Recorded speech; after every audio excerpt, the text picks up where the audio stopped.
सुधारने की, जहां क्लास 9th और 10th बोर्ड्स, जेई, नीट जैसे एग्जाम्स की बेहतरीन तैयारी करवाई जाएगी इंडिया के बेहतरीन टीचर्स के द्वारा। तो अभी ज्वाइन कीजिए करवेल एप्लीकेशन को और कीजिए अपनी तैयारी को शुरू।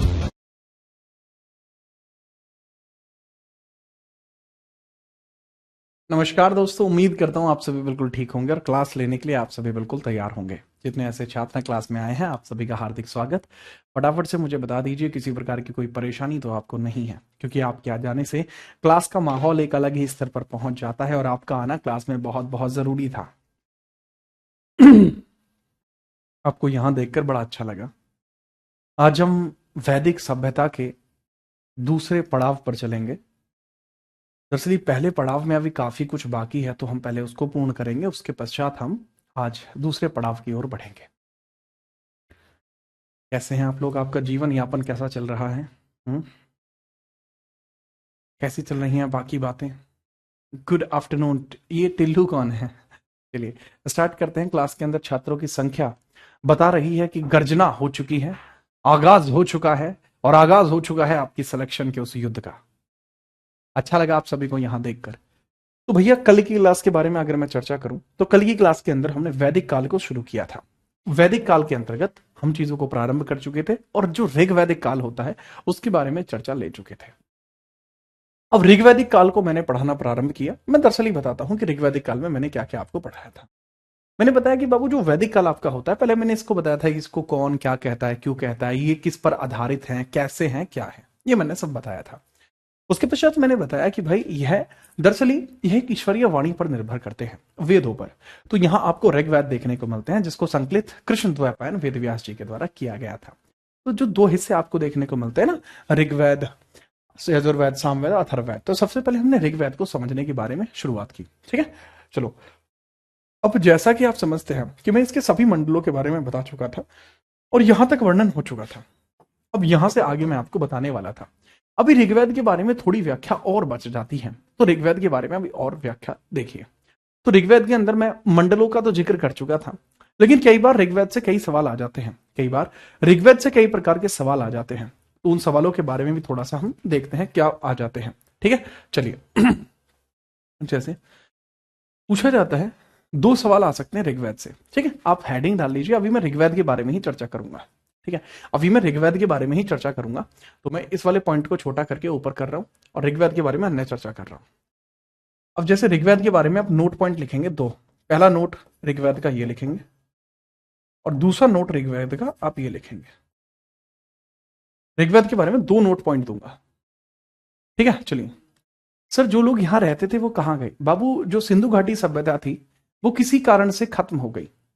यह कारण स्पष्ट तो नहीं है कि वो कैसे खत्म हुई होगी, लेकिन जो सिंधु घाटी सभ्यता के लोग थे वो अपनी सभ्यता को बचा नहीं पाए। ठीक है, चलो। चलिए, आज मैंने कलम उठाई है आपको बताने के लिए रेगुलर की भांति। ध्यान से मेरी बात को समझना, एक एक पॉइंट को समझने की कोशिश करना और लिखने की कोशिश ज्यादा करना। जो छात्र क्लास के अंदर आके ये पूछते हैं कि क्या ये उस एग्जाम के लिए जरूरी है, क्या ये उस एग्जाम के लिए जरूरी है, तो आप पहली क्लास देखो। ठीक है, चलो। नोट पॉइंट इसमें लिखना प्रारंभ कीजिए। पहला नोट पॉइंट इसके अंदर यह है कि इसमें जितने भी मंत्रों की प्रारंभ किया जाता है, ऋग्वेद में वास्तविकता में मंत्र है, तो जितने भी मंत्रों का प्रारंभ किया जाता है वो सब अग्नि देवता के नाम से शुरू होते हैं। प्रत्येक मंडल का मंत्र अग्नि देवता के नाम से प्रारंभ होता है। प्रत्येक, ठीक है, मंडल का मंत्र, प्रत्येक मंडल का मंत्र, प्रत्येक मंडल का मंत्र अग्नि देवता के नाम से प्रारंभ होता है। अग्नि देवता के नाम से प्रारंभ होता है। अग्नि देवता के नाम से प्रारंभ होता है। नाम से प्रारंभ होता है, प्रारंभ होगा, अग्नि देवता के नाम से प्रारंभ होगा। तो जो आपका मंत्र है, ठीक है, एवरी मंत्र started with fire God. Every मंत्र स्टार्टेड विद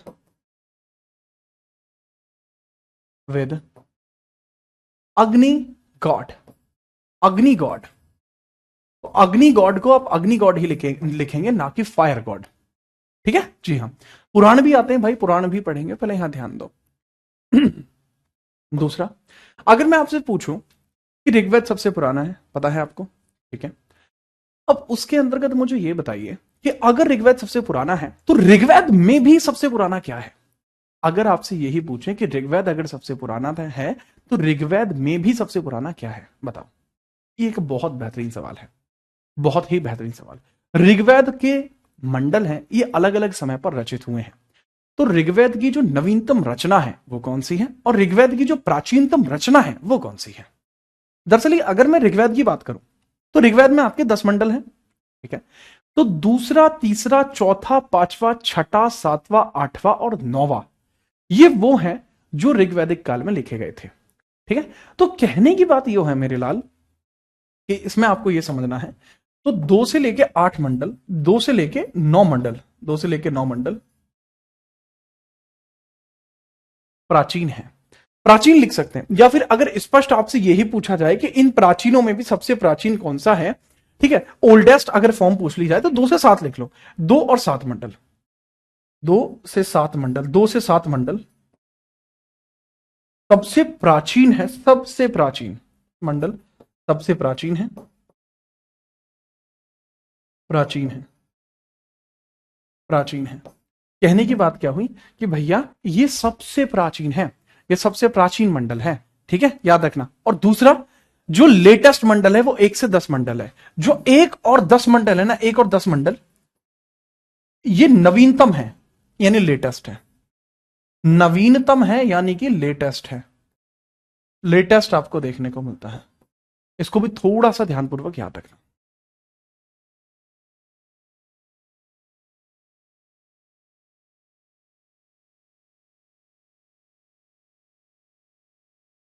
ठीक है, याद रखिए, ठीक है जी हाँ। सर हमें ये कैसे पता कि ऋग्वेद गॉड के वर्ण है? बहुत बढ़िया सवाल पूछा है कि हमें कैसे पता कि ऋग्वेद या कोई भी वेद है वो भगवान की द्वारा कही गई बातें हैं। दरअसल पहले हमेशा लिख के काम नहीं चले, मेरी बात को समझना। एक बच्चे का बहुत अच्छा सवाल है, मुझे जवाब देना भी उसका अच्छा लगेगा, ठीक है। हाँ भाई, ये 2 और 7 है, 2 एंड 7 है, ये 2 एंड 7 है, 2 एंड 7, 2 एंड 7 है, ये 2 एंड 7 है बाबू, ये 2 एंड 7, 2 एंड 7, 2 और 7। एक बच्चे का बहुत अच्छा सवाल है, वो कह रहा है कि सर जो वेद हैं हमें कैसे पता है ये ईश्वरीय बोली है? समझना बाबू, लिखना। दरअसल अगर आपको मैं समझाऊं तो वेद जो थे पहले, वेद गुरुओं द्वारा छात्रों को बताए गए थे, गुरुओं द्वारा छात्रों को बताए गए, तो बताए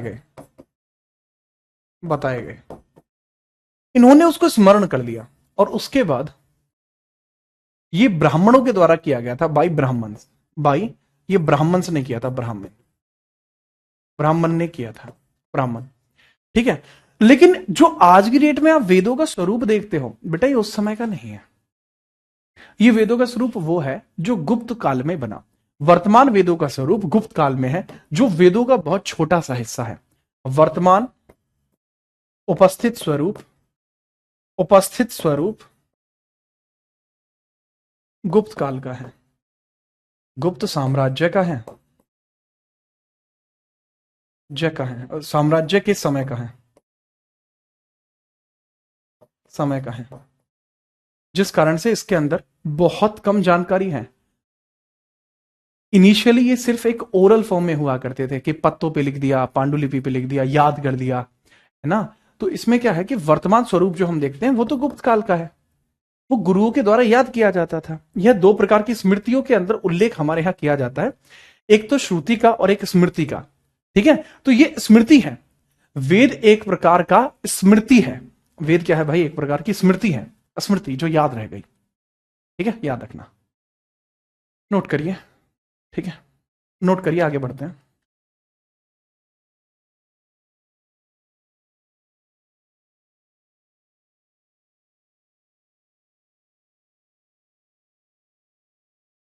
अब ऋग्वेद के उपवेद के बारे में बात करते हैं। ऋग्वेद का एक उपवेद भी है, ऋग्वेद का एक उपवेद भी है, ऋग्वेद का एक उपवेद भी है। जिसको आयुर्वेद कहा जाता है। ध्यान से समझिए। ओरिजिनल वेद कहां गए? ओरिजिनल वेद कभी बन ही नहीं पाए। लिखिए, ऋग्वेद का उपवेद, ऋग्वेद का उपवेद, उपवेद। तो ऋग्वेद का उपवेद देखते हैं। उपवेदा, उपवेदा ऑफ ऋग्वेद। ऋग्वेद के उपवेद की बात करते हैं। तो भैया जो ऋग्वेद का उपवेद हमें देखने को मिलता है ना बाबू, उसको अगर हम देखेंगे तो हमें पता लगेगा वो आयुर्वेद है। आयुर्वेद है, आयुर्वेद है, आयुर्वेदा। अच्छा, बड़ी बात इसमें यह है, समझने योग्य बात इसमें यह है कि जो आयुर्वेदा आप देखते हैं, वास्तविकता में इसके अंदर बहुत सारी ऐसी संरचनाएं हैं जो अथर्ववेद से मैच खाती हैं। तो सुश्रुत को आप जानते हैं? सुश्रुत को, सुश्रुत को जानते हैं, जो भारत में फादर ऑफ सर्जरी कहे जाते हैं। तो सुश्रुत ने एक स्टेटमेंट दिया था कि वास्तविकता में आयुर्वेद ऋग्वेद से बना ही नहीं है। आयुर्वेद ऋग्वेद से बना ही नहीं है। ठीक है, चलो देखो, वास्तविकता में हमें यह पता लगता है कि आयुर्वेद जो है, according to Sushruta, according to Sushruta, according to Sushruta, अगर मैं सुश्रुत के अनुसार देखूं बाबू, सुश्रुत के अनुसार, तो जो आयुर्वेद है वो अथर्ववेद का हिस्सा है। आयुर्वेद अथर्ववेद का हिस्सा है। आयुर्वेद अथर्ववेद का हिस्सा है। अथर्ववेद का हिस्सा है, ऐसा मानना है सुश्रुत जी का। सुश्रुत भारत के अंतर्गत फादर ऑफ मेडिसिन माने जाते हैं। चरक अलग आदमी है, यह अलग आदमी है। ठीक है जी हाँ। तो जो सुश्रुत कहते हैं, सुश्रुत, सुश्रुत का मानना है कि जो आयुर्वेद है, आयुर्वेद है, ठीक है, वह अथर्ववेद का हिस्सा है, ऐसा माना जाता है। अलग अलग लोगों की अलग अलग मान्यताएं हैं। ठीक है, चलो, तो ये थी इसके बारे में संपूर्ण जानकारी जो हमारे ऋग्वेद को पूरा करती है। ऋग्वेद के बाद हम देखते हैं, ऋग्वेद के बाद अब हम देखते हैं अन्य वेदों के बारे में, अन्य वेदों के बारे में। बट ऋग्वेद के अंदर कई बार रचनाओं के बारे में पूछ लेते हैं कि ऋग्वेद के हिसाब से क्या चीज किस प्रकार से थी। जैसे पूछा जा सकता है कि ऋग्वेद के अंदर पिता शब्द का प्रयोग कब किया गया है। ठीक है, चलिए, तो अगर मैं बात करूं, ऋग्वेद में पिता शब्द कितनी बार बोला गया है? ऋग्वेद में, ऋग्वेद में पिता शब्द कितनी बार बोला गया? सोचो कितनी बार बोला गया होगा पिता शब्द। ऋग्वेद में पिता का वर्णन कितनी बार मिलता है? तो ऋग्वेद में पिता का वर्णन 335 बार मिलता है। 335 बार, 335 बार इसका वर्णन है, सर्वाधिक वर्णन है, 335 बार वर्णन है। सर, गंगा क्या शुरुआती तौर पर ही पवित्र नदी है? कभी नहीं होती, कभी नहीं, बिल्कुल नहीं। दरअसल अगर मैं इसके अंतर्गत आपको बात बताऊं, गंगा शब्द का जो उल्लेख है वह केवल एक बार किया गया है। गंगा शब्द का उल्लेख केवल एक बार है। गंगा शब्द, गंगा का उल्लेख केवल एक बार है। गंगा का जो उल्लेख है वो केवल एक बार है। गंगा का उल्लेख केवल और केवल एक बार है। कृषि का और आर्य का उल्लेख कितनी बार है? कृषि और आर्य का 33 बार है। कृषि का भी और आर्य का भी, कृषि का भी और आर्य का भी, आर्य का भी, इन दोनों को जो उल्लेख है वो 33 बार है। वो 33 बार है। 33 बार और 33 बार इसका उल्लेख आपको देखने को मिलता है। इसका उल्लेख आपको देखने को मिलता है। विदथ शब्द का अर्थ, जो विदथ आपको देखने को मिलता है, 122 बार विदथ शब्द का उल्लेख किया गया। विदथ, विदथ, ये शब्द है विदथ। तो जो विदथ शब्द है वो 122 बार उल्लेखित किया गया है। तो कृपया करके इसको भी नोट कर दीजिए, कृपया करके इसको भी नोट कर लीजिए।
ठीक है, याद रखिए।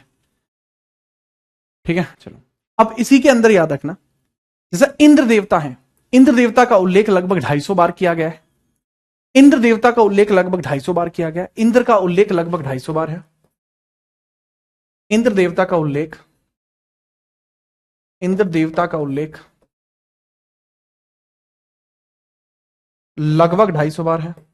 ऑलमोस्ट 250 टाइम्स, 250 टाइम्स है, 250 बार है। अब जन शब्द के बारे में अगर हम बात करें, जन शब्द का जो उल्लेख है जन, वो लगभग 175 170 बार है, 170 से 175 बार है।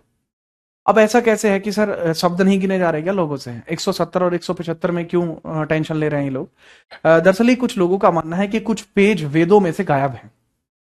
ठीक है, याद रखना, कुछ पेज वेदों में से गायब है। तो इस प्रकार के जो उल्लेख है वो भी कई बार आपके देखने को मिल जाते हैं। ठीक है, तो उसमें आपको ज्यादा टेंशन इतनी लेनी नहीं है, उतनी ज्यादा टेंशन इसमें लेनी नहीं है। ठीक है, अच्छा कई बार आप देखते हो समाज है, समाज में अलग अलग प्रकार की बातें होती हैं। तो आपने भी सुना होगा कि वेद में ये लिखा है, वेद में ये लिखा है। ठीक है, उल्लेख का मतलब होता है डिस्क्रिप्शन। कई बार फिर आप कहते हो कि ये चीज तो हमारे वेदों में लिखी है, तो यार सबसे पहले इस झूठ के मुखौटे को हटा के बात की जानी चाहिए। ठीक है, वेदों में ऐसा कुछ नहीं लिखा है जिस प्रकार का वर्णन कई बार कोई भी टीवी सीरियल में कर दे रहे होते हैं कि मैंने तो वेद पढ़े हैं, वेदों से इतनी नॉलेज आ जाएगी, वेदों से उतनी नॉलेज आ जाएगी। तो वो चीज भाई बिल्कुल अलग अलग चीजें देखने को मिलती हैं। ठीक है, तो ये चीजें तो आपको बिल्कुल त्याग देनी है कि जिसके बारे में आपको जानकारी ना हो उसके बारे में आप बहस ना करें। ठीक है, तो ये चीज आपको थोड़ा दिमाग में रखनी होगी कि जिसके बारे में आपको पता है, ठीक है, जिसके बारे में आपको पता है उसके बारे में आप व्याख्या कीजिए, जिसके बारे में आपको पता ही नहीं है तो ना बोले। अब ऐसे ना सिर्फ आपका अपमान होगा बल्कि जिन व्याख्याओं के बारे में आप बात करोगे उनका भी अपमान होगा। तो वेदों के अंदर ऐसी कोई विशिष्ट जानकारी नहीं है। अब वेदों के बारे में जीवन जीने के सरल तरीके का उल्लेख किया गया है, परंतु उसको हमें समझना होगा। ठीक है जी हाँ। अब गौ शब्द का उल्लेख इसमें जैसे 176 बार है, गौ शब्द लिख सकते हैं, गौ शब्द 176 बार लिखा गया है। ठीक है, तो उसको भी लिख सकते हैं। तो गौ शब्द का उल्लेख 176 बार किया गया है, वो भी आप लिख सकते हैं। ठीक है, याद रखिएगा गौ शब्द का जो उल्लेख है वो 176 बार इसके अंतर्गत किया गया है। ठीक है, चलो बिना परेशानी के इसके अंतर्गत आप याद रखेंगे, बिना किसी परेशानी के।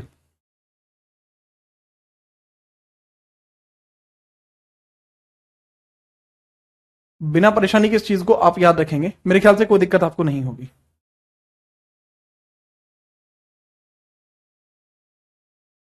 ठीक है, चलो हाँ जी, ओके नेक्स्ट आगे चलो। इसमें विदत शब्द का जैसे अर्थ पूछ रहे हैं कुछ, यह एक प्रकार की विशिष्ट सभा है जिसके अंदर महिला पुरुष दोनों भाग लिया करते थे। विदत जो है एक विशिष्ट प्रकार की प्राचीन सभा है, यह एक विशिष्ट प्राचीन सभा है, विशिष्ट प्राचीन सभा है, प्राचीन सभा है जिसमें स्त्री व पुरुष दोनों भाग लिया करते थे, जिसमें स्त्री पुरुष दोनों भाग लेते थे, स्त्री व पुरुष दोनों भाग लिया करते थे, जिसमें स्त्री और पुरुष भाग लेते थे, दोनों भाग लेते थे, भाग लेते थे, लेते थे, स्त्री व पुरुष दोनों भाग लेते थे। एक विशेष प्रकार का आपको देखने को मिल जाएगा। ठीक है, चलिए नेक्स्ट आगे बढ़ते हैं, आगे बढ़िए। नेक्स्ट आप हेडिंग डाल लेंगे अगला, उत्तर वैदिक काल के अंदर कुछ और व्याख्याएं हुई हैं, उसके बारे में अब हम चर्चा करना शुरू करते हैं। उत्तर वैदिक काल के अंतर्गत आने वाले प्रमुख ग्रंथ, इसमें आपको बहुत सारी चीजें देखने को मिलेंगी। पहले तो 3 वेद ही देखने को मिलेंगे, उपनिषद देखने को मिलेंगे। तो चलिए चर्चा करते हैं। उत्तर वैदिक काल, उत्तर वैदिक काल, उत्तर वैदिक काल, इसको बोलते हैं भाई पोस्ट वैदिक पीरियड, पोस्ट वैदिक पीरियड इसको बोला जाता है। इसके लिटरेचर को देखते हैं, पोस्ट वैदिक पीरियड, पीरियड के बारे में बात करते हैं। अच्छा ऐसा नहीं है कि हमारा जो ऋग्वैदिक काल है वो पूरी तरीके से खत्म हो गया, बिल्कुल नहीं, पूरी तरीके से वह खत्म नहीं हुआ है, उसके बारे में अभी हम और चर्चा करेंगे। दरअसल जब हम कंपैरिजन करते हैं तब उन दोनों का जिक्र होगा। अब जैसे एक बच्चा है अरुण है, सर जन शब्द बता दो, जन शब्द बता दो। भैया जन, विश्व, कुल, इन सब का वर्णन तो तब होगा ना पहले जब दोनों संस्कृतियों के बीच में आप अंतर स्पष्ट कर पाएंगे। पहले ये तो समझो। तो एक क्रम होता है हर चीज का, तो उस क्रम को समझते हैं पहले। ठीक है बाबू, तो इसमें उत्तर वैदिक काल को समझने का हम प्रयास करते हैं, और उत्तर वैदिक काल की जो प्रारंभिक रचना है, जो संस्कृति है, इसमें आपको दूसरा वेद देखने को मिलेगा। इसकी जो संस्कृति है, यानी इसकी जो आपको कल्चर है, इसकी संस्कृति व इसकी सभ्यता है, उसी के अंतर्गत आप देखते हैं इसमें दूसरा वेद, जो दूसरा वेद हमें देखने को मिलता है हमारा, जो पहला वेद ऋग्वेद हो गया, दूसरा वेद के बारे में अगर हम बात करें तो उससे पहले आप लिख लेना, उत्तर वैदिक काल में वेदत्रयी देखने को मिलती थी। उत्तर वैदिक काल में आपको वेदत्रयी देखने को मिलती थी। तो उत्तर वैदिक काल में वैदिक काल में वेदत्रयी देखने को मिलती थी। वेदत्रयी त्रयी देखने को मिलती थी,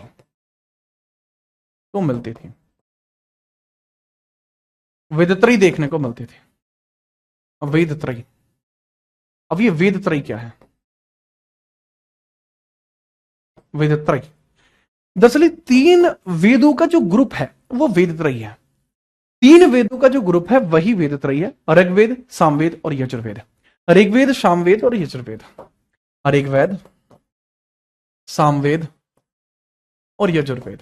सामवेद एंड यजुर्वेद। यजुर्वेद ये वेदत्रयी का हिस्सा है, यही वेदत्रयी का हिस्सा है, ऋग्वेद, सामवेद और यजुर्वेद। अब क्योंकि यह वेदत्रयी का हिस्सा है तो इनके बारे में समझना शुरू करते हैं। सर जी आप तो कह रहे थे ऋग्वेद जो है वो आपका ऋग्वैदिक काल में बना है। बात को समझना,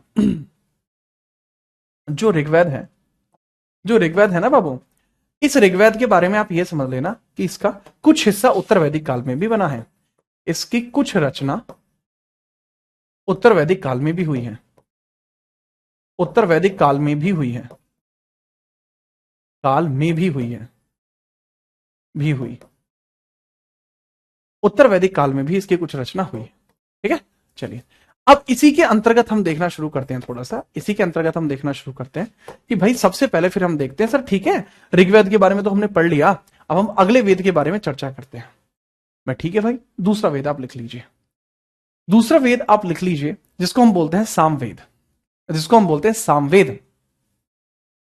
ठीक है, जिसको हम बोलते हैं सामवेद। सामवेद की बात करते हैं, सामवेद की बात करते हैं। कौन से वेद की बात करते हैं भाई? सामवेद की बात करते हैं, सामवेद की बात करते हैं, सामवेद की बात करते हैं। समझिए, अब सामवेद के बारे में रचना समझनी शुरू करते हैं। सर अथर्ववेद कहां गया? बाबू अथर्ववेद वैदत्रयी में नहीं है, अथर्ववेद वैदत्रयी में नहीं है, उत्तर वैदिक काल में है। अथर्ववेद वैदत्रयी में नहीं है परंतु वैदिक काल में है, ये लिखने की जरूरत नहीं थी। अथर्ववेद,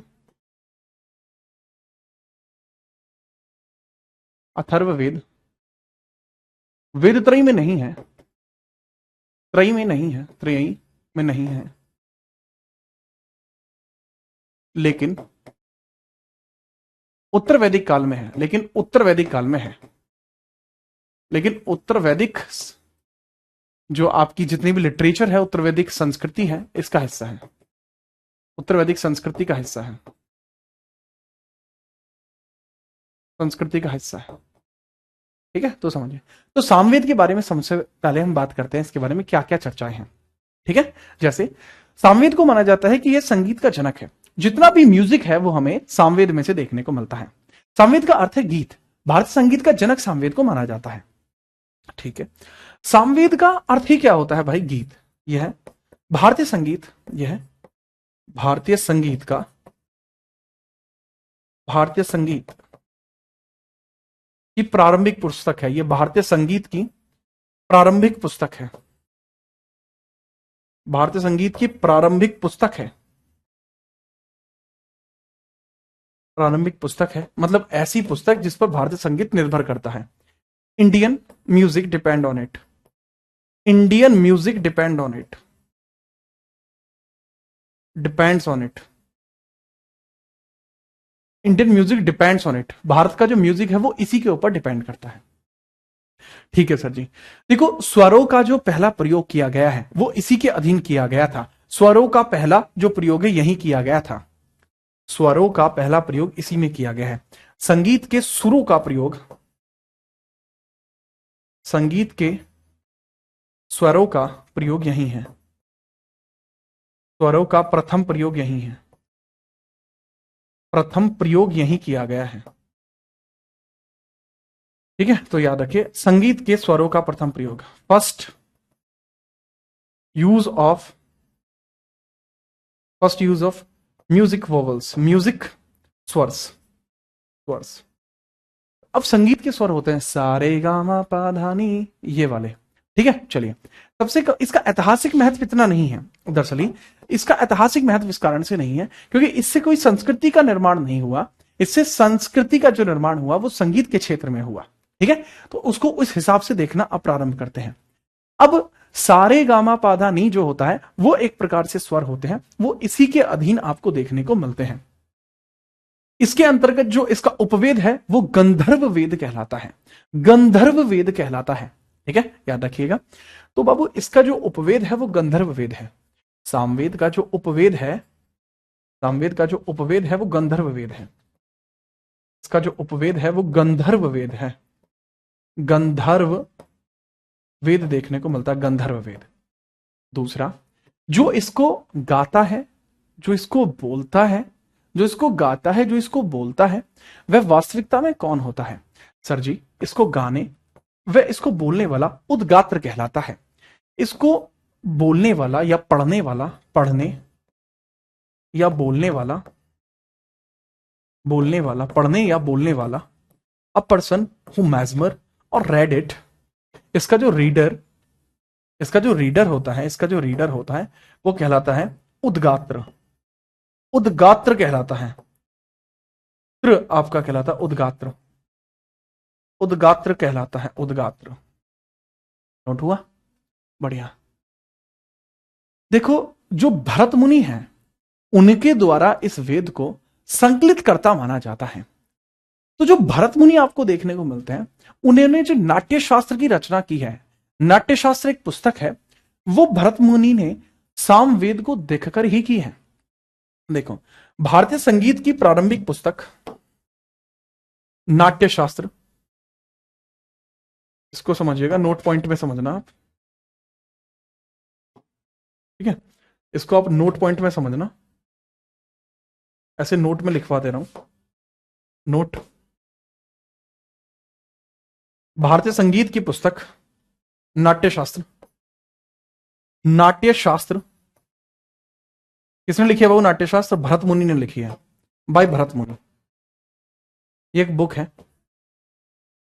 तो इस बुक को भरत मुनि ने लिखा है, भरत मुनि ने लिखा है। तो भरत मुनि ने जब इस पुस्तक को लिखा था तो इनके लिए प्रेरणा, तो नाट्य शास्त्र पुस्तक की जो प्रेरणा है, प्रेरणा है वो यही वेद है, प्रेरणा है आपका यही वेद है। क्या है वो? आपका सामवेद आपको देखने को मिल जाएगा, सामवेद, सामवेद ही इसकी प्रेरणा है। ठीक है, भरत मुनि। ठीक है, चलिए बहुत बढ़िया। चलो चलो चलो, जी हाँ, हाँ भाई प्रशांत, गंधर्व, गंधर्व वास्तविकता में एक शब्द है जो लगभग कहीं ना कहीं प्रेम के लिए प्रयोग में लाया जाता है, आप इसको नोट करिए। अच्छा, ऐसा बिल्कुल मत समझिए कि आपकी कमेंट मुझ तक नहीं आ रही है। ठीक है, आपकी जो कमेंट है वो मुझ तक हर एक प्रकार से आ पा रही है, परंतु आपकी जो कमेंट है वो संबंधित नहीं है, जिस कारण से उनको पढ़ा नहीं जा पा रहा। ठीक है चलिए, बिल्कुल भाई, अच्छा, बहुत बढ़िया सर। इसका पीडीएफ मिलेगा गगन भैया, पढ़ लो, पीडीएफ में मिल जाएगा। उपवेद का शाब्दिक अर्थ क्या होता है? उपवेद दरअसल इसलिए होते हैं ताकि इसका डिस्क्रिप्शन मिल जाए। एक प्रकार से अगर मैं देखूं तो यह एक प्रकार से शेड्यूल होता है और यह एक प्रकार से आर्टिकल्स होते हैं। ठीक है, अगर मैं पॉलिटी की भाषा में समझाऊं तो। नोट कर दिया? अब हम नेक्स्ट सामवेद की बात करते हैं, अगला यजुर्वेद की बात करते हैं, यजुर्वेद की बात करते हैं, यजुर्वेद। नेक्स्ट आप हेडिंग डालिए, यजुर्वेद, यजुर्वेद की बात करते हैं, यजुर्वेद।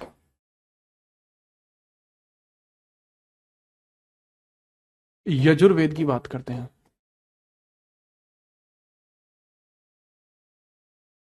यजुर्वेद की बात करते हैं, यजुर्वेद। बाबू, यजुर्वेद की अगर मैं बात करूंगा, यह चंपू ग्रंथ कहलाता है। क्या कहलाता है? यह एक चंपू ग्रंथ कहलाता है। चंपू ग्रंथ कहलाए जाने के पीछे का कारण है यह गद्य व पद्य दोनों ही भाषाओं में देखने को मिलता है। गद्य व पद्य दोनों भाषाओं में है, इसको चंपू ग्रंथ बोलते हैं, इसको चंपू ग्रंथ बोलते हैं। और चंपू ग्रंथ क्यों बोलते हैं? देखो, चंपू आपके पड़ोसी अगर आपको बोलते हैं तो वो कुछ और बात हो सकती है, ठीक है। ठीक है, चलिए। तो अगर इसको चंपू ग्रंथ बोलते हैं, इसका मतलब है कि इसकी जो रचना है वो गद्य और पद्य दोनों में हुई है। इसकी जो रचना है वो गद्य व पद्य दोनों में हुई है। तो गद्य प्लस पद्य दोनों में इसकी रचना है, पद्य दोनों में इसकी रचना है। प्रोज एंड पोइट्री दोनों तरीके से है, प्रोज एंड पोइट्री दोनों में ही इसकी रचना है, पैराग्राफ भी है और पोइट्री भी है। तो गद्य और पद्य में दोनों में रचना होने के कारण यह इस प्रकार से देखने को मिलता है, ठीक है। तो इसको जो कंपोज किया गया है, इसकी जो कंपोजिशन हुई है, तो वह आपकी पोइट्री में भी हुई है और प्रोज में भी हुई है, इसलिए ये चीज ज्यादा जरूरी है। प्लस जो यजुर्वेद आपको देखने को मिलता है, इसके अंदर जानने वाली बात यह भी है, जो यजुर्वेद आपको देखने को मिलता है इसमें जानने वाली बात एक और है, जानने वाली बात इसमें एक और देखने को मिलती है, जिसके बारे में अगर मैं यजुर्वेद के बारे में ही व्याख्या करूं तो आपको एक बात पता लगेगी यजुर्वेद के बारे में कि सर जी यह यज्ञ प्लस कर्म कांड से बिलोंग करता है। जो यज्ञ होते हैं, जो कर्म कांड होते हैं, यह उन पर निर्भर करता है, कर्म कांड पर निर्भर है, निर्भर है। तो बाबू ये यज्ञ और कर्म कांड पर निर्भर होता है, डिपेंड्स ऑन यज्ञ, डिपेंड्स ऑन यज्ञ, ठीक है। जितने भी आपके यज्ञ होते हैं, जितने भी यज्ञ होते हैं उनके ऊपर ये निर्भर करता है, और ना सिर्फ यज्ञों पर बल्कि ये रिचुअल्स पर निर्भर भी करता है, यज्ञों पर, ठीक है, और रिचुअल्स से, यज्ञ प्लस रिचुअल्स पर निर्भर करता है। रिचुअल्स यानी जो कर्म कांड है, रिचुअल्स है, उन पर ये फटाफट तरीके से नोट करता है। जी हाँ, ठीक है, चलो नोट करिए। जो भी इसको पढ़ेगा वो अधर्व्यू कहलाएगा। एक बच्चा लिख भी रहा है, क्या नाम है इसका? अधर्व्यू लिख रहा है ये गणेश कुमार, जी हाँ, ठीक है। कर्मकांड को रिचुअल बोलते हैं भाई, कर्मकांड को रिचुअल बोलते हैं, यज्ञ को यज्ञ बोलते हैं। इसको पढ़ने वाला अधर्व्यू कहलाता है, इसको पढ़ने वाला अधर्व्यू कहलाता है, पढ़ने वाला अधर्व्यू कहलाता है, अधर्व्यू, अधर्व्यू कहलाता है, अधर्व्यू। इसको पढ़ने वाला अधर्व्यू कहलाएगा, इसको पढ़ने वाला क्या कहलाएगा? अधर्व्यू कहलाएगा, पढ़ने वाला अधर्व्यू कहलाएगा। लिख लीजिए, धनुर्वेद इसका उपवेद है, अधर्व्यू इसका जो उपवेद है वो धनुर्वेद है, इसका जो उपवेद है वो धनुर्वेद है, धनुर्वेद इसका उपवेद है, याद रखना, धनुर्वेद, धनुर्वेद इसका उपवेद है, धनुर्वेद है, इसका उपवेद आपको देखने को मिलता है। और इसके जो संकलन करता है वो विश्वामित्र है, इसके जो संकलन करता है वो विश्वामित्र है। संकलन करता है कौन है बाबू? विश्वामित्र है। संकलन करता, संकलन करता कौन है? संकलन करता, कंपोजर कौन है इसके? विश्वामित्र, विश्वामित्र देखने को मिलते हैं, विश्वामित्र। विश्वामित्र याद आए कौन है? विश्वामित्र जो राजा सुदास के सामने लोगों को खड़ा कर देते हैं, ठीक है, वही थे। इसके जो प्रणेता है, प्रणेता है वो विश्वामित्र है, विश्वामित्र, विश्वामित्र है, ठीक है, याद रखना। कर्मकांड क्या होता है? यानी आपने जो किया उसका फल आपको मिलेगा, आपके कर्म के हिसाब से आपको जो फल मिलते हैं वो कर्मकांड में आते हैं, ठीक है। फटाफट इसे नोट करिए। यजुर्वेद के बारे में, यजुर्वेद के बारे में,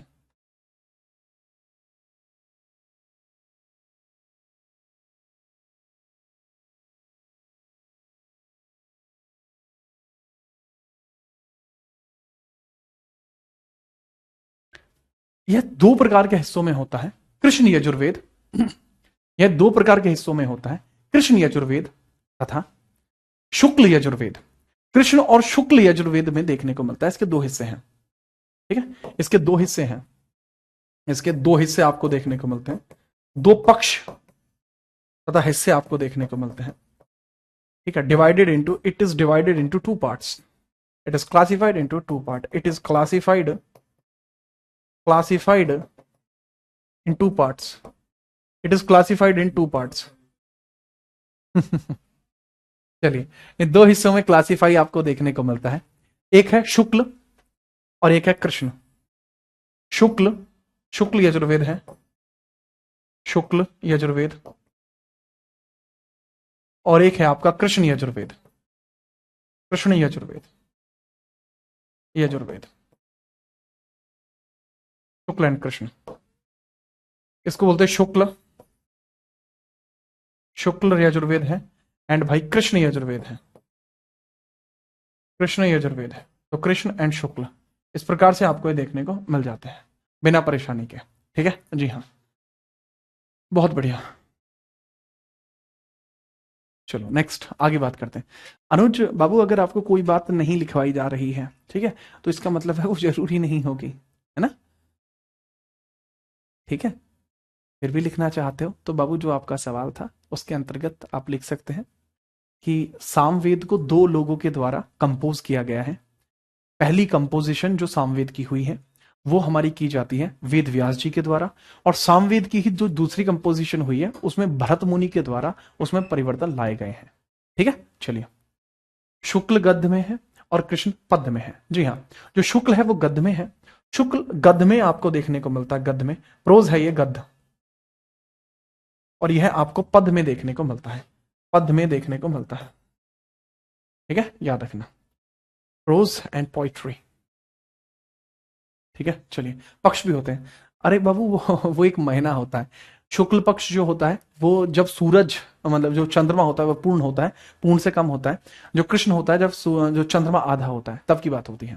ठीक है जी हाँ, तो यह इस प्रकार से इंपॉर्टेंट आपके लिए बन जाता है। ठीक है, चलो अब ब्रह्मवेद की बात करते हैं। ब्रह्मवेद, ब्रह्मवेद अथर्ववेद को ब्रह्मवेद कहा जाता है, जो अथर्ववेद है उसको ब्रह्मवेद कहा जाता है। ठीक है जी हाँ, बात के बारे में रचना करते हैं जो आपका अथर्ववेद है। अथर्व वेद के बारे में चर्चा करते हैं। अथर्व वेद के बारे में हम चर्चा करते हैं। अथर्व, अच्छा ये गलत लिखा हुआ है, अर्थ हो गया ना ये, तो अथर्ववेद के बारे में चर्चा करते हैं। अथर्ववेद, अथर्ववेद के बारे में चर्चा करते हैं। अथर्ववेद, अथर्ववेद के बारे में चर्चा करते हैं। अथर्ववेद, तो भाई अथर्ववेद के बारे में बात करते हैं। ठीक है, चलो ठीक है, अथर्ववेद के अंदर आपको देखने को मिलता है, इसको ब्रह्मवेद कहा जाता है। इसको क्या कहते हैं बाबू? ब्रह्मवेद इसको कहा जाता है। It is known as Brahmaveda, known as Brahmaveda, Brahmaveda, इसको ब्रह्मवेद कहा जाता है। सर इसके अंदर ना ये सबसे नवीनतम वेद माना जाता है, सबसे नवीनतम वेद मनाया जाता है। ठीक है, चलिए, सबसे नवीनतम, सबसे नवीनतम वेद मनाया जाता है, वेद माना जाता है, माना जाता है, वेद माना जाता है। दिस इज लेटेस्ट वेद, ये लेटेस्ट है बाबू, लेटेस्ट वेद है, वेद है। बाकियों के मुकाबले अगर देखते हुए तो सबसे नया है। ठीक है, समझना। इसके बारे में एक और चीज समझना, जैसे अथर्ववेद के बारे में ही चर्चा करता हूं, तो अथर्ववेद के बारे में एक चर्चा दी गई है कि अथर्ववेद हमें पढ़ना है और इसके बारे में हमें समझिए क्या बताना होगा। अथर्ववेद के अंदर जादू, टोना, टोटका, टोटका, आयुर्वेद, आयुर्वेद, ठीक है, आयुर्वेद, वशीकरण, देखा होगा ना, मनपसंद प्रेम विवाह, अपनी मर्जी से शादी, ठीक है, सौतन से छुटकारा, तो देखा होगा ना। हाँ ठीक है, जो वशीकरण है वो इसी से रिलेट करता है। तो जादू, टोना, टोटका, आयुर्वेद, वशीकरण आदि समाहित है, आदि समाहित है, आदि समाहित है। It compose of black magic and medicine, composed of magic and medicine, magic and medicine, magic and medicine इसमें आपको देखने को मिलती है। जादू, टोना, बाबू सोना, ठीक है, ये सब आपको देखने को मिलता है। ठीक है, चलिए, अब इसमें एक बड़ी इंपॉर्टेंट सी चीज है कि इसमें ना आपको कई सारी चीजें देखने को मिलती है। जैसे इसको पढ़ने वाला ब्रह्म कहलाता है, इसका उपवेद शिल्प वेद है, इसका उपवेद शिल्प वेद है। इसका उपवेद शिल्प वेद है। उपवेद कौन सा है बाबू? इसका शिल्प वेद है। उपवेद है इसका शिल्प वेद, शिल्प वेद कहा जाता है। प्लस पढ़ने वाला ब्रह्म कहलाता है। ये प्रमाणित नहीं है। पढ़ने वाला ब्रह्म कहलाता है क्योंकि यह ब्रह्म वेद भी कहा जाता है, इस वजह से इसको हम पढ़ने वाले को ब्रह्म बोलते हैं, ब्रह्म बोलते हैं। लेकिन यह प्रमाणित नहीं होता, यह आम जन धारणा है, यह कहीं पर लिखित बात नहीं है। प्लस जैसा मैंने बताया कि यह जो अथर्ववेद होता है, इसके अंदर जो कन्या होती है ना, कन्या जो कन्या होती है, उनका जन्म अगर होता है तो उसको बहुत हीनियस भावना से देखा जाता है। ठीक है, तो इसमें आप समझ सकते हैं कि इसके अंदर जितनी भी कन्याएं होती हैं, उनका जो जन्म जब होता है तो उनके जन्म को लेकर कई बार निंदा की जाती है। कन्या जन्म की निंदा की गई है। कन्या जन्म की निंदा, कन्या जन्म की निंदा की गई, ये बहुत गलत बात है। निंदा की गई है, निंदा की गई है। ठीक है, तो ये बहुत गलत है, ऐसा नहीं होना चाहिए था, ऐसा नहीं होना चाहिए था। ब्लास्फेमी की गई है। ठीक है, चलो, तो ब्लास्फेमी ऑफ, ठीक है, blasphemy of daughter birth, blasphemy of, blasphemy of daughter birth. ठीक है, ब्लास्फेमी की गई है। ब्लास्फेमी यानी किसी के बारे में बुराई करना, तो ये गलत बात है। क्यों किया गया? देखो यार, वो तो ये समाज आज की डेट में ऐसा हो चुका है, तो इसके पीछे आप या कोई एक व्यक्ति जिम्मेदार नहीं, हम सब सार्वजनिक तौर पर इसके जिम्मेदार हैं। ठीक है, अब इसमें सबसे बड़ी बात यही है कि जैसे यार कन्या के जन्म को लेकर निंदा की जा रही है, उसके पीछे का कारण क्या है कि कन्या एक बोझ बनती जा रही है। ऋग्वैदिक काल में ऐसा नहीं था, पर उत्तर वैदिक काल में यह एक बोझ बन गई। सर ऐसा कैसे हुआ? दरअसल अभी जैसे ही मैं वेद को खत्म करूंगा, उपनिषद को खत्म करूंगा, जो कि आज हो जाएगा, तो जैसे ही कंप्लीट होगा उसके तुरंत बाद हम चर्चा करेंगे सामाजिक व्यवस्थाओं की।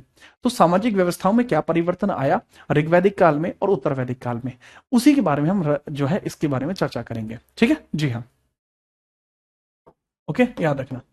अब जैसे मैंने बताया कन्या जन्म की इसमें निंदा की गई है, ब्लास्फेमी की गई है, तो ये भी एक इंपॉर्टेंट पॉइंट होगा। प्लस जो अथर्ववेद आपको देखने को मिलता है, तो ऋषि अथर्व के द्वारा इसके अंतर्गत बहुत सारी चीजें लिखी गई हैं। प्लस ऋषि अथर्व और विश्वामित्र के द्वारा इसको कंपोज किया गया है।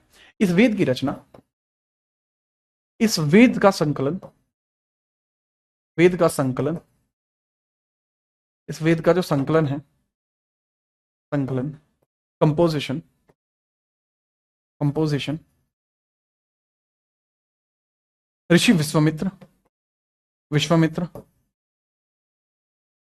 और ऋषि अथर्व तथा ऋषि अथर्व ने की है, ऋषि अथर्व ने की है, अथर्व ने की है, इसलिए इसको ये नाम दिया गया। ठीक है, चलिए, बहुत बढ़िया। 50 लाख देखकर शादी करना नहीं बच्चे, ये नहीं। देखो बहुत सारी चीजें होती हैं, ठीक है, बहुत सारी चीजें होती हैं, एक चीज को लेकर नहीं कहा जा सकता। अच्छा, यहां मैं एक शिक्षक होने के नाते आपको एक बात और क्लियर कर देना चाहूंगा कि यहां पे लिखी हुई चीजों को अगर आप याद कर देते हैं, यह मेरा एक कर्तव्य हो गया कि आपको मैं इन चीजों के बारे में बताऊं। लेकिन जब मैं यहां पढ़ाता हूं तो मेरा एक और लक्ष्य यह भी होता है कि मैं आपको एक बेहतर इंसान बनने के बारे में भी जानकारी दूं। मैंने आज की डेट में बहुत बहुत सारे टीचर ऐसे देखे हैं जो आपको जानकारी तो देते हैं, लिखित जानकारी आपको भले ही दे देंगे, लेकिन कई बार वो खुद से भी कुछ इस प्रकार की बातें करते हैं जो कहीं ना कहीं आपको संशय में डाल सकती हैं तथा वो आपकी स्थिति में परिवर्तन कर सकती हैं। एक शिक्षक का एक बहुत बड़ा नरेशन होता है जो एक छात्र के ऊपर इंपोज होता है। कहने की बात यह है कि कई बार शिक्षकों के द्वारा भी ऐसी धारणाएं उत्पन्न कराई जाती हैं कि छात्र उस जाल में फंस जा रहे होते हैं। तो आपको सबसे पहले तो सच और झूठ के अंदर आपको फर्क देखना होगा कि क्या सही है क्या गलत है, वो तो आपको समझना ही होगा। और साथ में आपको यह भी समझना होगा कि एक अच्छा इंसान बनना कैसे है, उसके बारे में हम धीरे धीरे चर्चा करते रहेंगे। लेकिन सबसे पहले आप चयनात्मक पद्धति के बारे में सीखें कि आप सही का चयन करें। है, अगर आप अथर्ववेद के बारे में इतना जान चुके हैं तो बहुत बेहतरीन बात है, एक बार मुझे बता दीजिए अगर आप इसके बारे में जान चुके हैं। इसके बाद हम बात करते हैं हर एक वेद से संबंधित, हर एक वेद से संबंधित कई बार आपको कई सारी अलग अलग चीजें भी देखने को मिलती हैं, जिसके बारे में अब हम चर्चा करेंगे, जिनको ब्राह्मण ग्रंथ कहा जाता है।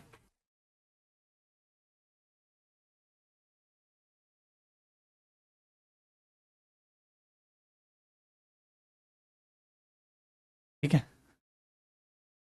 ना, याद रखिएगा। ठीक है, चलिए। हाँ, मैं देखो, शिक्षक का एक बहुत बड़ा प्रभाव है। शिक्षक आपको जैसे बताएगा आप समझ जाएंगे। अब मैं इस बात पर कई बार शिक्षकों से कहता हूँ क्योंकि ये तो गलत हुआ ना, तो जवाब मिलता है कि सर बच्चे ऐसे ही आते हैं। ठीक है, तो मुझे बड़ा आश्चर्य होता है इस बात पर कि अगर आपकी इस मानसिकता के कारण आप बच्चे बुलाने के लिए अगर ऐसा कर रहे हैं, तो क्या आपको लगता है कि आप उन बच्चों का भविष्य सुरक्षित कर रहे हैं? तो इस प्रकार की चीजें कई बार देखने को मिलती हैं। ठीक है, चलिए, खैर, आप एक अच्छे इंसान बनिए। इसके बाद हम बात करते हैं भाई, इसके बाद जो ब्राह्मण ग्रंथ देखने को मिलते हैं, हर एक वेद से संबंधित एक ब्राह्मण ग्रंथ की रचना की गई। ब्राह्मण ग्रंथ की रचना की गई, उसके बारे में बात करते हैं। वेदों को सरल भाषा में रूपांतरित किया जाता है, जिनको ब्राह्मण ग्रंथ कहा गया। ब्राह्मण ग्रंथों को टीका भी कहा जाता है। ब्राह्मण ग्रंथ या टीका बोलते हैं जिनको, ब्राह्मण ग्रंथ। ठीक है, चलिए, वेदों की सरल भाषा, वेदों की सरल भाषा ब्राह्मण ग्रंथों में है। वेदों की सरल भाषा,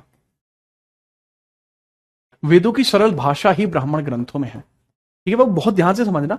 वेद हमारे देखने को मिलते हैं, इसको टीका भी कहा जाता है, इसको टीका भी कहा जाता है, टीका भी कहते हैं, इसको टीका भी कहते हैं, इसको टीका भी कहते हैं, ऑल्सो नोन एज टीका, इसको टीका भी कहा जाता है। ब्राह्मण ग्रंथ तो बोलते हैं हम, ब्राह्मण ग्रंथ भी बोलते हैं, इसको ब्राह्मण ग्रंथ भी बोलते हैं। क्या बाबू, इसको ब्राह्मण ग्रंथ ही बोलते हैं। ठीक है, चलिए, अब बहुत बेहतरीन तरीके से आप समझिए। अब इसके अंदर ऋग्वेद का है ऐतर्य और शंखायन, ऐतर्य और शंखायन। ठीक है, सबसे पहले ऐतर्य, तर्य और शंखायन, शंखायन, शंखायन, ये आपको देखने को मिलता है ऋग्वेद का। ऋग्वेद का आपको ऐतर्य देखने को मिलता है। ऐतर्य ब्राह्मण ग्रंथ, ऐतर्य बहुत बार पेपरों में पूछा गया है, ऐतर्य। ठीक है, याद रखना। इसको कौशिकी भी बोला जाता है, इसको कौशिकी भी बोला जाता है, कौशिकी भी इसको बोला जाता है, कौशिकी, कौशिकी भी इसको कई बार बोलते हैं। तो ऐतर्य याद रखना, ऐतर्य, शंखायन, शंखायन और कौशिकी तो इसको बोलते हैं, शंखायन कौशिकी तो इसको बोलते हैं। ठीक है, याद रखना। ठीक है, चलिए, ठीक है, याद रखना, याद रखना। ठीक है, टीका क्यों बोलते हैं यार? जैसे टीका होता है ना, पहचान होती है, पहचान, ऐसे इस तरीके से। कौशिकी बोलते हैं बेटा, कौशिकी नहीं, कौशिकी बोलते हैं। ठीक है, याद रखना। सामवेद के पंचविश बोलते हैं, सामवेद को, सामवेद का जो होता है उसको पंचविश बोलते हैं, सामवेद का जो होता है उसे पंचविश बोलते हैं। सामवेद का जो ब्राह्मण ग्रंथ है उसको पंचविश बोलते हैं, पंचविश। सामवेद का जो ब्राह्मण ग्रंथ है बाबू उसको पंचविश बोला जाता है, याद रखना। और जैमिनिया भी बोला जाता है, जैमिनिया, जैमिनिया भी बोला जाता है, जैमिनिया, जैमिनिया। ठीक है, याद रखना। देखो, मैंने आपको पहले बताया था, आप मेरे लिए कोई ग्राहक नहीं है। ठीक है, आप मेरे लिए कोई ग्राहक नहीं है, आप मेरे लिए कोई पैसे कमाने का साधन नहीं है, आप मेरे लिए मेरी भावनाओं का हिस्सा है। तो मैं आपके साथ वही कर सकता हूं जो आपके लिए बेहतर हो। बात रही ब्लॉक करने के बाद, एक बालक कह रहा है कि सर तुम मैंने ब्लॉक कर रखे होगे ना भाई लाडले, मैं आज तक क्लास के अंदर कोई कदे ब्लॉक नहीं होया और ना कभी ब्लॉक होएगा। आप कुछ भी कर दो कमेंटा में, मैंने कोई दिक्कत नहीं है। ठीक है, तो क्लासों में ना आज तक कोई ब्लॉक हुआ ना आगे कोई होगा। बस आप पढ़ने पर ध्यान दो, जो कि आपका जरूरी काम है। ठीक है, बाकी बातें में तो होती रहेंगी, पहले इस पे ध्यान दो। ठीक है, चलिए, याद रखिए। अब शतपथ और तैतरीय, शतपथ और तैतरीय, शतपथ और तैतरीय, शतपथ और तैतरीय। क्या बोला मैंने? मैंने बोला शतपथ और तैतरीय, और तैतरीय। तो शतपथ और तैतरीय क्या होते हैं बाबू? ये आपके यजुर्वेद के ब्राह्मण ग्रंथ है। ठीक है, याद रखना। और गोपथ, गोपथ अथर्ववेद का है, अथर्ववेद का गोपथ है, अथर्ववेद का बाबू गोपथ है। गोपथ आपको देखने को मिलता है, गोपथ ब्राह्मण ग्रंथ। तो ये आपको इस प्रकार से देखने को मिलते हैं, तैतरीय, तैतरीय देखने को मिलता है बाबू। यहां आपको शतपथ देखने को मिलता है, शतपथ देखने को मिलता है। यह पंचविश है, पंचविश है। और ये बाबू गोपथ है, गोपथ है। ठीक है, याद रखिएगा। ठीक है, जी हाँ। तो this is important, this is important. इसके बाद आपके कुछ वेदांग आते हैं। वेदों को समझना अभी भी इतना मुश्किल नहीं था, लेकिन इसके बाद कुछ वेदांग आपको देखने को मिलते हैं। वेदांगों को किस प्रकार से रखा जाता है वो समझिए, ठीक है। इतनी सारी रचनाओं को याद करने में मुझे जो समय लगा है वो बहुत अधिक लगा है। आप इसको आसानी से समझ सकते हैं कि आप अलग अलग प्रकार से इनको याद रखिए, ठीक है। इनके साथ हिंट बना सकते हैं, जैसे मैंने बना रखा है कि जो ऋग्वेद है वो भगवानों की पूजा से संबंधित है, और जब भगवानों की पूजा करते हैं तो शंख बजाए जाते हैं, तो यहां से मैंने शंखायन याद कर दिया, ठीक है। और मैंने कहा कि यार ये जो पंडित लोग होते हैं ये बहुत इतराते हैं, ठीक है। अब इसमें ये मत कहना है सर आप पंडितों को बुरा क्यों कह रहे हो, दरअसल ये सिर्फ एक हिंट है। तो पंडित इतराते हैं तो इतराने से ऐतर्य हो जाएगा, पंडित ही शंख बजाते हैं, ठीक है। तो वो बहुत सारा कोष भी लेके जाते हैं, हमारे पास से पैसे भी लेके जाते हैं, तो कौशिकी हो जाएगा। जो सामवेद से याद रखना, सामवेद जब साम हो जाती है तो भैया 5 लोग आके विष पीते हैं, मतलब शराब पीते हैं 5 लोग आके, तो विष शराब हो जाएगा, ठीक है। जैमिनीय डायरेक्टली याद हुआ है। शतपथ यजुर्वेद के अंदर शतपथ और तैतरीय, ऐतरीय वहां तैतरीय यहां, ऐसे याद है। और गोपथ इसका डायरेक्टली याद है। तो ये तरीका है। अब हम बात करते हैं वेदांगों की। वेदांगों की संख्या 6 है। अब वेदांगों के लिए आप इससे नोट कर सकते हैं वेदांगों को। वेदांगों की एक फाइल पड़ी होगी, उससे आप वेदांगों को लॉन्च कर सकते हैं। ये लीजिए वेदांग भाई, इसमें से आप नोट करिए वेदांग, ठीक है। वेदांग आप यहां से नोट कर दीजिए, तब तक मैं आपसे बात कर लेता हूं वेदांग। वेदांग वेदों को उचित समझ के लिए किसी को वेदांगों को जानने की जरूरत है, जो वेदों के पूरक होते हैं। तो वेदों के पूरक होते हैं, सप्लीमेंट ऑफ वेदास आपको जो देखने को मिलते हैं, दैट इज वेदांग। वेदांग आपके 6 हैं, जैसे शिक्षा, निरुक्त, छंद, ज्योतिष, व्याकरण और कल्प। शिक्षा शब्दों का उच्चारण पता लगता है, निरुक्त शब्दों की उत्पत्ति पता लगती है, छंद संस्कृत छंदों में प्रयुक्त मैट्रिक्स के बारे में पता लगता है, ज्योतिष खगोल विज्ञान के बारे में, व्याकरण संस्कृत के व्याकरण के बारे में, और कल्प अनुष्ठानों की जानकारी मिलती है, धर्मसूत्र होता है। जी हाँ, उपनिषद को वेदांत बोला जाता है, जहां उपनिषद के बारे में कल बढ़ेंगे, ठीक है। अच्छा अब मुझे ये बताइए, इसको तो आप नोट कर लीजिए, और अब मुझे ये बताइए कि आप में से कितने ऐसे छात्र हैं जो वास्तविकता में तैयारी कर रहे हैं एसएससी के लिए, एसएससी के सीजीएल एग्जाम के लिए या सीपीयू एग्जाम के लिए कितने छात्र ऐसे हैं तैयारी कर रहे हैं, या किस एग्जाम के लिए आप तैयारी कर रहे हैं, आप ये बताइए, ठीक है। हाँ इसको लिख लीजिए, हाँ इसको आप लिख लीजिए। सब प्लीज साइड स्क्रीनशॉट लेना है। अरे भैया ये लीजिए, आप हमें ही साइड कर दे रहे हैं, बहुत ही गलत बात है, ठीक है। ये थोड़ा जल्दी हो गया ना। अब मुझे बताइए किस किस एग्जाम के लिए तैयारी आप कर रहे हैं, फटाफट बताएं, फटाफट।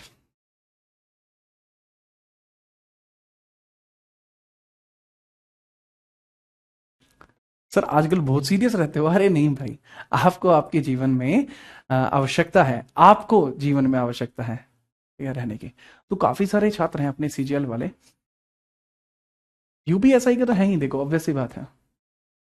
तो यूपीएसआई ओनली यूपीएसआई, सीजीएल। अच्छा जितने भी ऐसे छात्र हैं सीजीएल वाले हैं या एसएससी वाले हैं या यूपीएसआई वाले हैं, यूपीएसआई, एसएससी या रेलवे में एनटीपीसी वाले हैं, तो आप सभी लोगों के लिए मैं आपको बहुत स्पेसिफिक बता दूं कि बहुत एक इंपॉर्टेंट चीज आपको देखने को मिलने वाली है दरअसल, और वो कहां देखने को मिलने वाली है वो समझिए बाबू। वो आपको इस वाले चैनल पे अभी एक अनाउंसमेंट होता हुआ देखने को मिलने वाला है। मैं खुद अभी इस पे एक वीडियो डालूंगा आज ठीक 7 बजे। आज ठीक 7 बजे मैं इस पर एक वीडियो अपलोड करूंगा। उस वीडियो को देखना बिल्कुल मत भूलना, बिल्कुल भी मत भूलना। वो वीडियो के लिए आप टेलीग्राम को पहले ही ज्वाइन कर लीजिए, ठीक है। आप जी सर्च करके टेलीग्राम पहले ही ज्वाइन कर लो ताकि नोटिफिकेशन आपके पास तक पहुंच जाए। वो वीडियो देखना इतना जरूरी है जिसका कोई जवाब नहीं, तो उस वीडियो को जरूर देखना। एंड जितने भी सीजीएल वाले हैं उनके लिए विशेष है, और बाकी लोगों के लिए भी है, जैसे यूपी पुलिस या कोई भी रेलवे का एग्जाम। सीजीएल वालों के लिए तो इतना विशेष है जिसका कोई जवाब नहीं, ठीक है। चलिए बाकी मैं मिलता रहूंगा इसी प्रकार से, ठीक है। हमेशा आपके संदर्भ में, हमेशा आपके पक्ष में खड़ा हो। आज के लिए इतना ही रहेगा। बहुत बेहतरीन चीजें चल रही हैं, एक अच्छी सी मुस्कान के साथ क्लास को करते हैं कंप्लीट आज की को, और कल हम स्टार्ट करेंगे कहां से। कल हम 2-3 चीजें हमें करनी होंगी कल। सबसे पहले तो मैं आपको उपनिषद पढ़ाऊंगा कल, और दूसरा मैं आपको सामाजिक व्यवस्था पढ़ाऊंगा कि ऋग्वैदिक काल में कैसी थी, उत्तर वैदिक काल में कैसी थी, घूंघट प्रथा अच्छी है नहीं अच्छी है, तंबाकू कब आया कैसे है, इन सब चीजों के बारे में चर्चा करेंगे, ठीक है बाबू। कल हम सामाजिक व्यवस्था को जानेंगे, और जानेंगे आखिरकार जाति व्यवस्था भारत में बनी कैसे, कल हम जानेंगे। आज के लिए इतना ही, तब तक के लिए जय हिंद, वंदे मातरम।